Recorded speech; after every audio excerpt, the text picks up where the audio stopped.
4, 3, 2.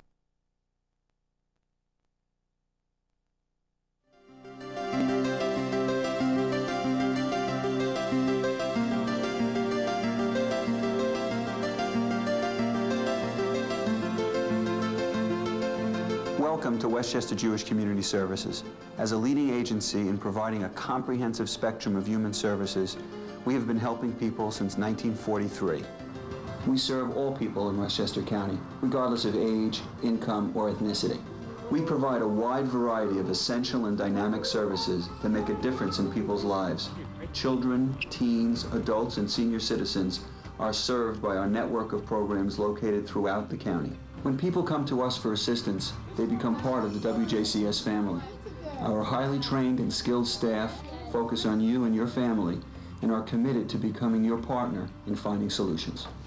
For more than half a century, we have been connecting people to services that help them overcome mental, physical, or emotional challenges. WJCS is here in your community when you need us. Welcome to the Ways We Care of Westchester Jewish Community Services. I'm Dale Wang, Director of Community Relations. WJCS is funded by government grants, UJA Federation, United Way, private foundations, and individuals. The process of dealing with coordination of services in all of our lives can be daunting and often frustrating. Whether it is arranging routine doctor's appointments for our children or orchestrating complicated assistance for an elderly parent, we often spend countless hours trying to find the appropriate providers and accommodate everyone's schedules. When an individual with developmental disabilities looks to access services, that person's family members often encounter many additional challenges as they navigate school systems, social service organizations, and government agencies to put supports and funding into place. As a result, Medicaid service coordination has been made available to people to help them obtain resources necessary to help them maximize their functioning in the community and achieve their goals. As one of the many programs that WJCS provides to individuals with developmental disabilities and their families, Medicaid service coordination is offered through our agency to people with special needs who either live with their families or who are in group residences. Tonight we will talk about the types of assistance provided by WJCS service coordinators and hear from a family that has benefited from this program. I'd like to introduce our cast of characters tonight. Virginia Reeser, who is Service Coordination Supervisor. Welcome, Virginia. Thank you. Ellen Quinn, who is a Medicaid Service Coordinator. Donna, who is a parent, and her daughter Lindsay, who have worked with WJCS and our service coordinators to obtain resources. So let's get a little bit of background as we get started. Virginia, give us a sense, what is service coordination?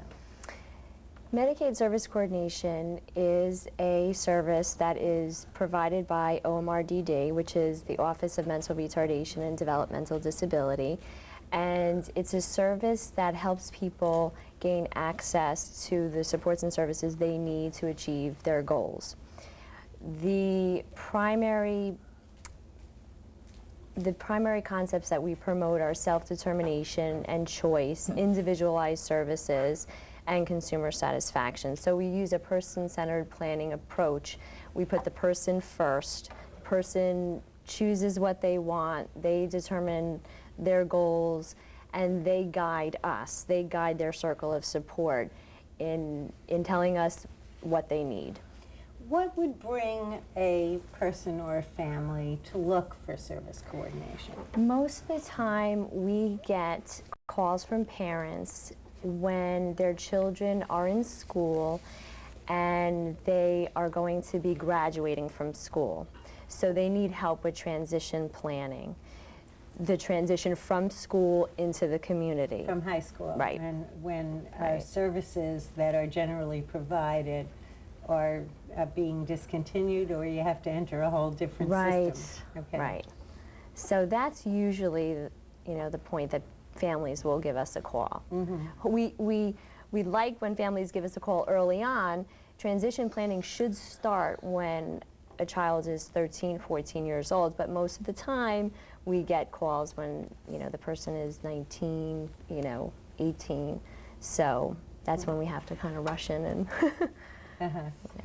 Okay, so you talked, and the idea of helping people become as independent as possible, and using the strengths. And strengths-based philosophy is something that we see in so many of our programs.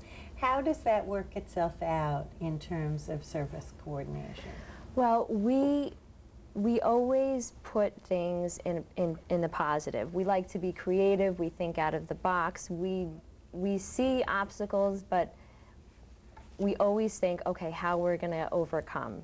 This is a challenge, but we're going to keep moving forward because the possibilities are limitless.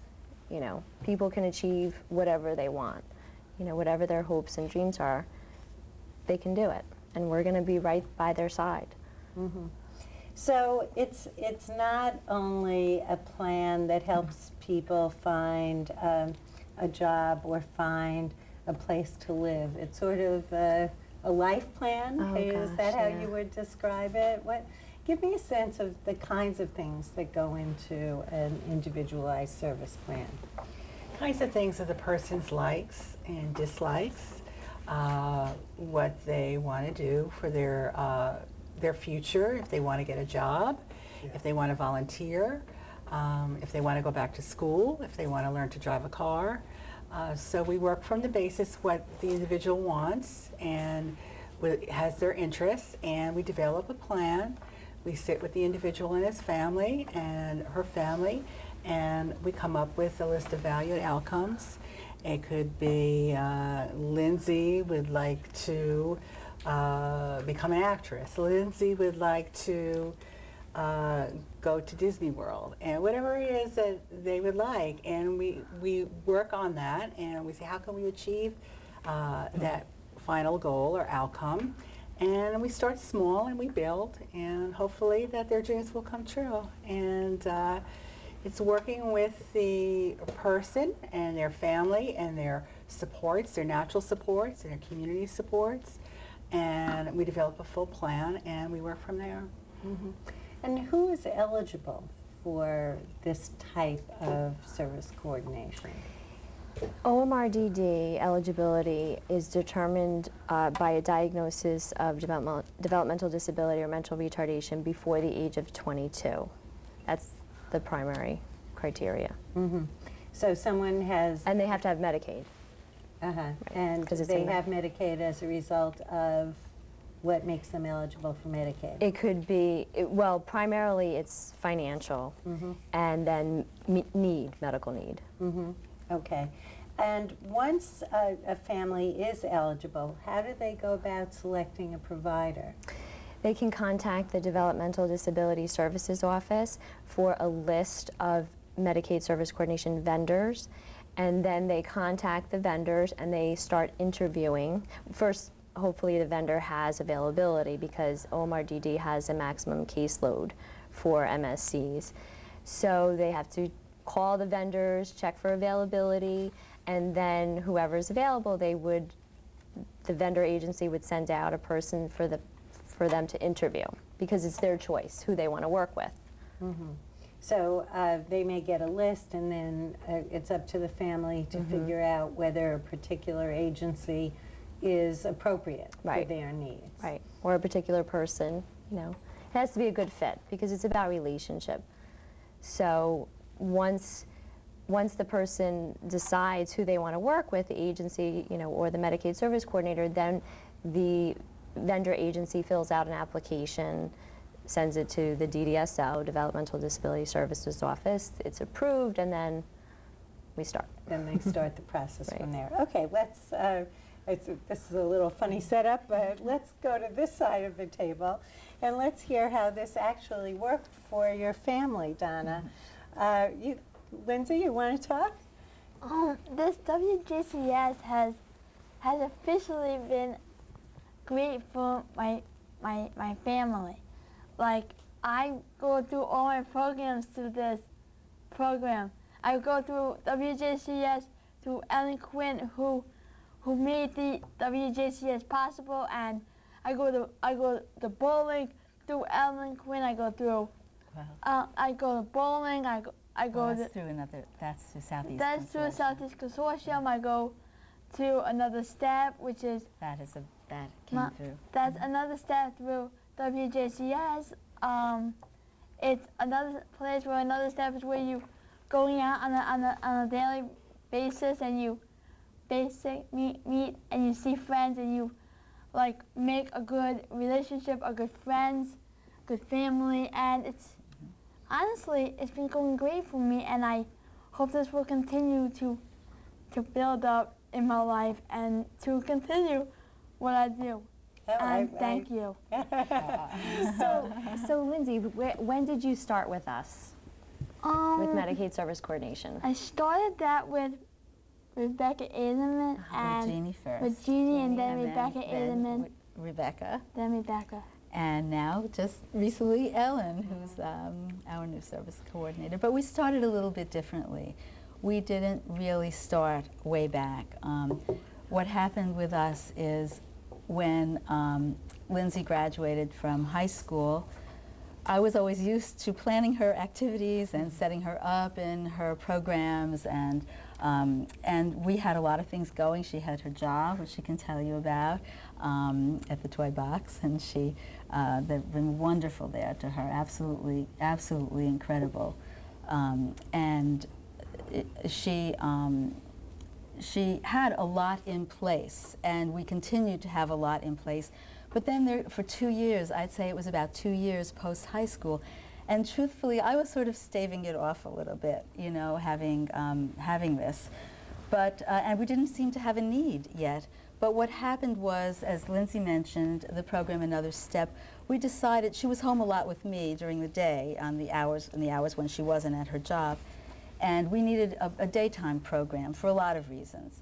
And the daytime program, in order to get into the daytime program, you need the key to unlock the daytime program is service coordination, and it's simply a must. Because there comes a point where you can't stave it off anymore. You have to go with it. So you need And that so referral from you the need that. agency You side. need that person there coordinating, and it turned out to be really, really very, very wonderful. Everyone has been amazingly professional. The professionalism at WJCS has been outstanding.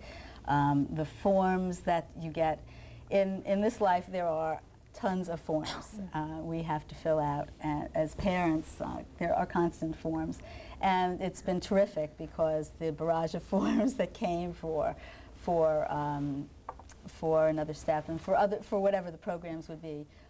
It was wonderful to have the assistants.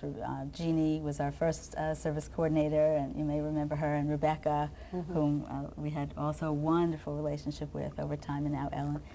And so that's how it was for us. It sort of started that we kind of needed it.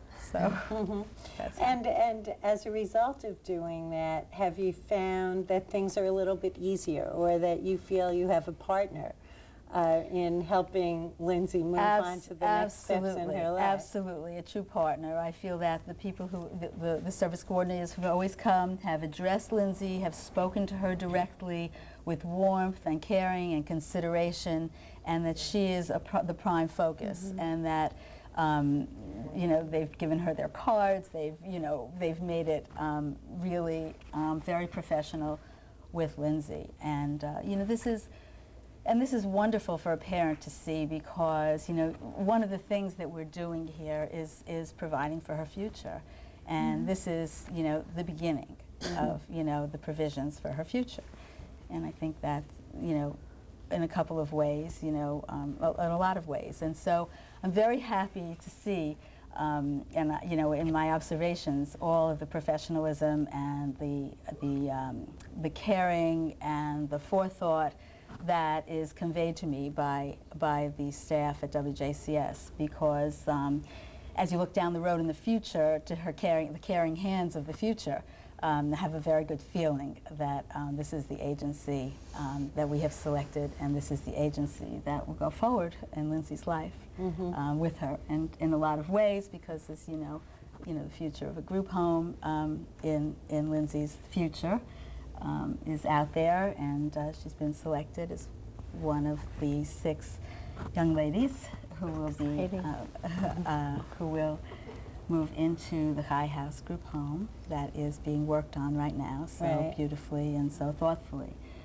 taking so many things into consideration. And so this is, the projection into the future, and I think that also the setting up of another step in her life. We only have it a few days a week, but this is the beginning of setting it up so that when the time does come, that what I'm trying to do and what I've seen others ahead of us do, set up her daytime schedule so that when the time does come that she moves into the group home, I can't even say, I mean, it's just, daunting, but at least her days will be set up in such a way that they'll be similar, they'll be the same. Lindsay, tell me about your day. It sounds like you're so busy and so excited about everything that you do. You said you love to get up in the morning. What is your day like? Well, it really depends. I go at 1 o'clock. I get up. I get dressed and I go to work. I price toys. I try to make people feel welcome in the toy store, and I try to price. I pick up phones. I answer phones. Say good afternoon. This is Toy Box. This is Lindsay. How may I help you this afternoon? And I really love to do that. And Tuesdays I go to work in the morning and then Special Olympics, and sometimes I will go to the gym and work out and exercise, get physical, get ready for the big spring games on May 19th. We train out every Tuesday, and I love that. And on Thursday I go bowling, and it's another group of friends that's hired through Southeast Consortium. And honestly, I do love it. Yeah, well, you have such a busy active life. It's just wonderful. And so from this end, from the service coordination, how do you get involved with someone like Lindsay? Where do you intercede? Where is the need? Donna spoke about the Southeast Consortium and the Another Step program. What is your role in helping them to connect to something like this?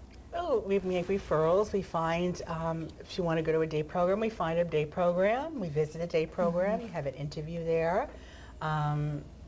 We go to meetings. We have annual meetings. They're called annual individual service plan meetings. And so we are in contact with the day programs, and we have a relationship with them.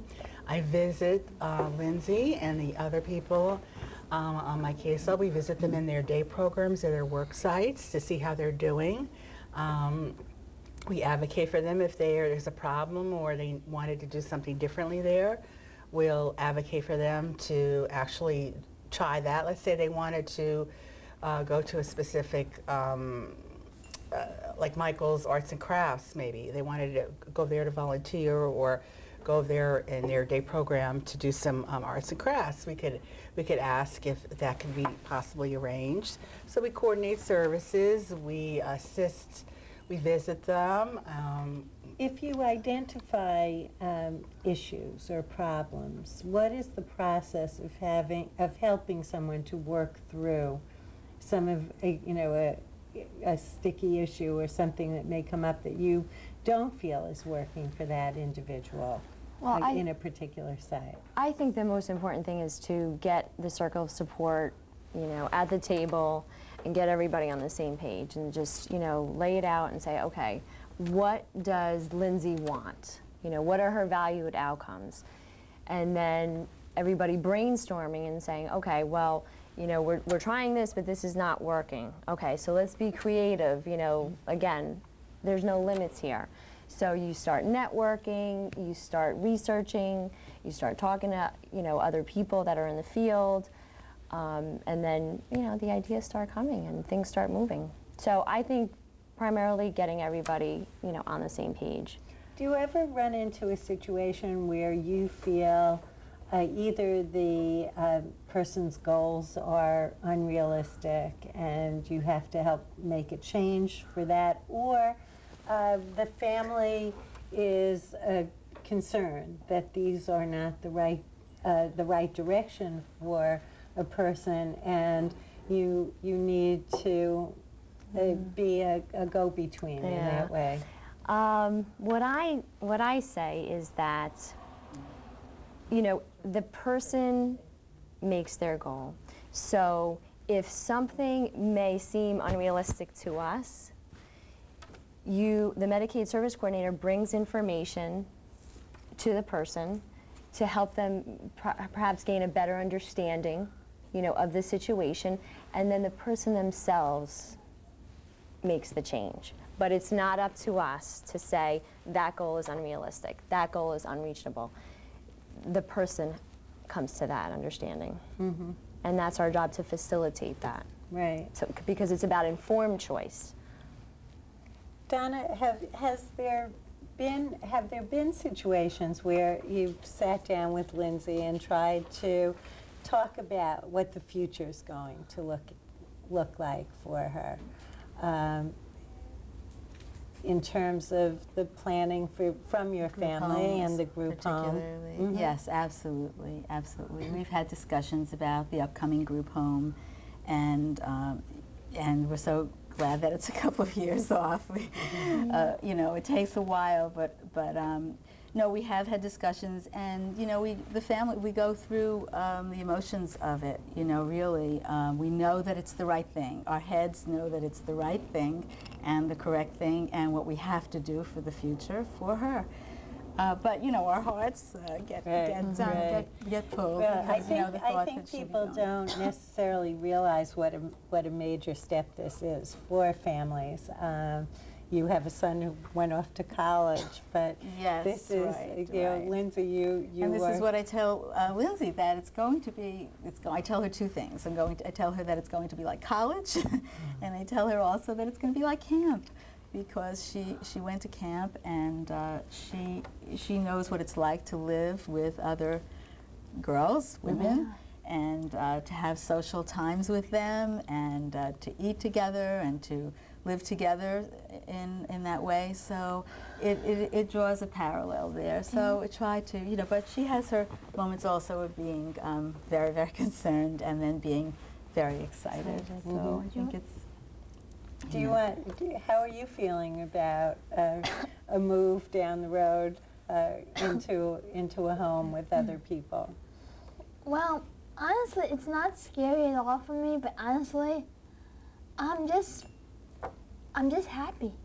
Uh-huh. I'm glad it's down the road, because I don't have to worry. I can come home any day I want. I can go out. I can still go on vacations. But I really think this is another chance, another position where I think I'm going to be able to make friends and continue to stay with this day have in this WJCS services, and continue to spend the rest of my life with Special Olympics and another step and WJCS and the services. I mean, I would not change anything. I would just maybe leave this. What? Your mother's going to be so sad. She's going to be sad. But I think what she says is no. no, it just, No, I think I think what you're saying is what all of us feel. That I'm just excited to be moving on with my life to another. that's right. Anything And her brother did, anything her brother ever did, Anything she my wants brother to did, do. I would do. very ready to be I on think her own. I think I'm really ready to take the stand on this next move. Okay, I think you have to get mommy ready. Yeah. That's who I think may not be ready. I just want to give people information, and maybe Virginia, you can help me with this, because viewers may not realize that to move into a community residence is not just, someone saying, oh, I want to go into a community residence. That this is a process that takes a very long time, and WJCS has a community residential care division with 11 group homes now, and we're moving to more group homes. But can you talk a tiny bit about that process? We only have a couple of minutes left. Okay. Well, if somebody is looking for a residential service, first, there's a single point of entry process.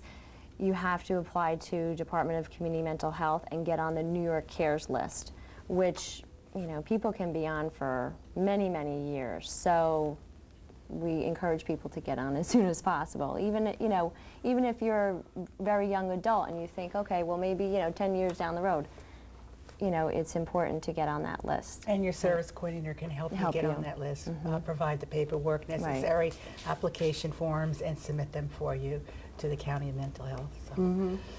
And then there can be a wait, as in your situation, once an agency like WJCS is approved for a group home, you still need to find a location. We need to put a group together. And in this instance, it's going to be a group of Jewish women, and I think that is a very special affinity group. And so then we go look for a house, and then it still takes a long time to build that house or rebuild that house. So this is a process that gives Lindsay and Donna time to get used to the idea. We just have 2 minutes left. Is there anything else about service coordination that you feel is important for people to know? So you had mentioned that you have a manual available and some pamphlets. Yes. The best place to find out about Medicaid service coordination is to call your Developmental Disability Services office. So for Westchester County, do you want me to give the number now? Yes, if you have that. It's 914-332-8989. Okay, give that again in case somebody wasn't ready. It's 914-332-8989. Okay, and so that would be the first place that someone would go if they were interested in hooking up with a service coordinator. Right. And there's also a website. That's the OMR website. It's www.omr.state.newyork.us. Oh, that's a lot. It's a lot. Okay. But if you put in, maybe they can call you. Okay. My number is 914-761-0600, extension 126. Okay, so we would encourage people who have children from, let's say, 13 or 14 years and up. Or even earlier. And so they can get in touch with you, begin to learn how to get into the system, how to access services, and from that point on, we can help them along the way. Okay. Well, thank you, Virginia and Ellen, and thank you so much, Donna and Lindsay. And I only see great things in your future. I think you're going to just wonderfully. You She's will. going to come home You and will. visit. And Lindsay, I look forward to visiting you in your new home. I will be absolutely delighted to see you with your friends. And I thank you for giving a great commercial here about WJCS. Thank you for having. Also, on behalf, I just want to say a few words. Thank you to Virginia to making this service, WJCS service, possible. Thank you to Ellen Quinn for making my great WJCS, and to Dale to making this WJCS services great.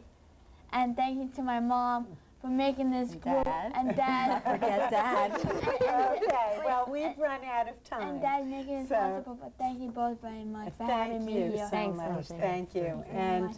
if anyone wants additional information, call us at 761-0600. Thank you and good night.